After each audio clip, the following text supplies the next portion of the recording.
Bring out your dead one more time. Put your bodies on the street for collection on this most somber day. We call it Black Monday.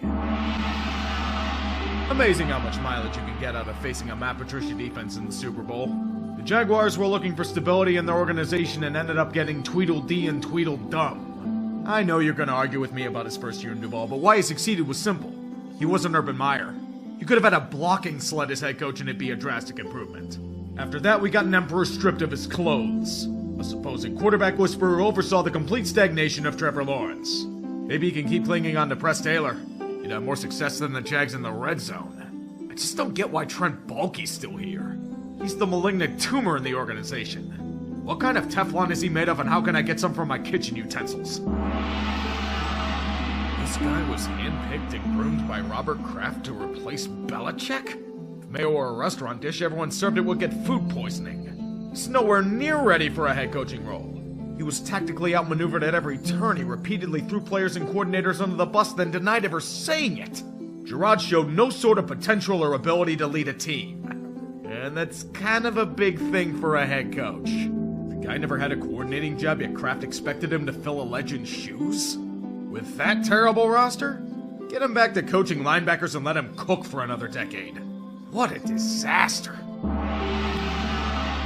You know, boys, I think the Titans may be an incompetently run shithole.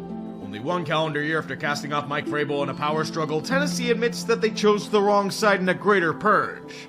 Or did Rand lose another power struggle to those above him? It's probably the latter. For his tenure, Carthon tried to bridge between a disastrous John Robinson run and a precarious rebuild. Most of the moves he made blew up in his face. The Jarius Sneed comes to mind here, not to mention Will Levis's staggering regression. You just have to wonder if this has more to do with Chad Brinker and Amy Adams running a circus act. How the hell does Brian Callahan still have a job? If there was a guy to fire, it was that boob. The 49ers thank you for the compensatory third-round pick. There are two states of being here. Was Antonio Pierce the right choice for the Raiders headed into the year? Absolutely. Did AP do anything close enough to win another season? Absolutely not. Pierce only has one note and he never evolved from that previous burst of energy. When the luster wore off, all we're left seeing is Freddie Kitchens with vibes. He maintained a solid locker room, but that's it. Everything else was pretty dire. When your choice to run the offense is Luke Getsy, you've more than lost the plot.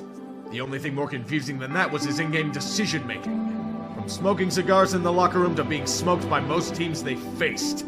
I think I know the next step for Pierce. Go back to the Giants. Go home as defensive coordinator. It is destiny. May bad franchises stay bad and may the football gods show no mercy. Amen.